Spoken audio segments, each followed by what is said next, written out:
In this video, I'm talking about the NAR settlement and how it affects real estate agents differently than realtors. Now, if you're a realtor, you're looking for realtor form tutorials, there's a different channel. Check out the description. You'll see a link in there to a different channel with all sorts of tutorials and information for realtors. But on this channel, on Open Home, we talk about tools for real estate agents that aren't realtors, alternatives, and different resources for agents that don't have access to realtor member resources. Now, keep in mind that when you have your real estate license, you can sell real estate. You don't have to join a board of realtors or an association of realtors. Many real estate agents do choose to join to have access to tools like realtor forms or a realtor affiliated MLS, but it's not required to sell real estate. And in this video, we're talking about the NAR settlement, specifically how it's changing agency going forward and how it's going to affect realtors, members of these boards, differently than real estate agents that are independent and haven't joined realtor associations. Now, there are two big changes in how agents will conduct themselves that are part of this settlement. The first relates to the MLS and the cooperating broker compensation, so the buyer's agent commission that's listed in the MLS. The settlement stipulates that the buyer's agent commission will no longer be displayed in the MLS. It doesn't necessarily say it's going away. It's just saying that the MLS will no longer publish the buyer's agent commission. And so agents are already trying to figure out how they're going to work around, if that means that the listing agent's going to make an indicator in private remarks as to how much will be offered, and then the agent's going to request that when they write their offer. And I have different videos on just how to do that. It's looking very likely that offers in the future, and you can see in the new 2024 Open Home Purchase Agreement, that offers will have a section where the buyer's agent is going to request the listing broker or the seller to pay the buyer's agent commission directly. So it's not that the commission's going away, rather it's not being published openly.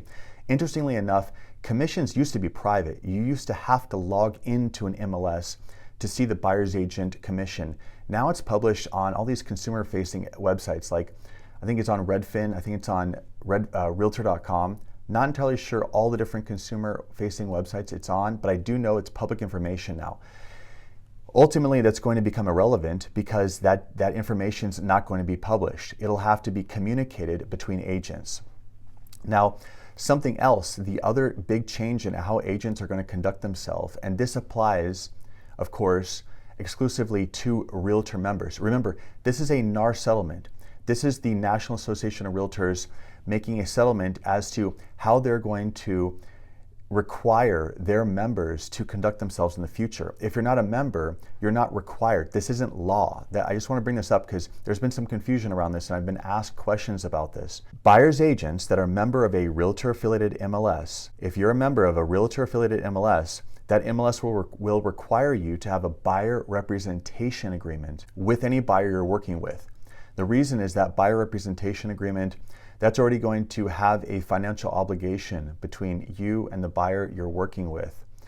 And so I'm asked, how is this possible? How is it legal? Well, this isn't a legal thing. This is a settlement for a trade association, the National Association, as to how their members, realtors, are going to conduct themselves as agents. But if you're not a member, you aren't falling under this provision because this associative body of realtors doesn't dictate how you perform your business. If you're an independent broker or agent, you are separate and outside of the scope of this settlement, so it doesn't affect you. Now, that said, I do think a buyer representation agreement is a good thing. The current one used by realtors is too long, it's overwhelming, it's intimidating, it scares buyers, it makes them nervous. It's like delivering a prenup on a first date. It can scare people off, and there really needs to be a short, more concise, light version. The Open Home buyer representation agreement is only 2 pages, and we're going to have a 1-page one coming out very soon. So it's light and it's not too overwhelming or intense to present to a buyer that you're just building a relationship with. You're just fostering this professional working relationship with this person. You don't want them to feel like they have to sign a whole mortgage note to work with you. So we have this document to use. Again, it's optional.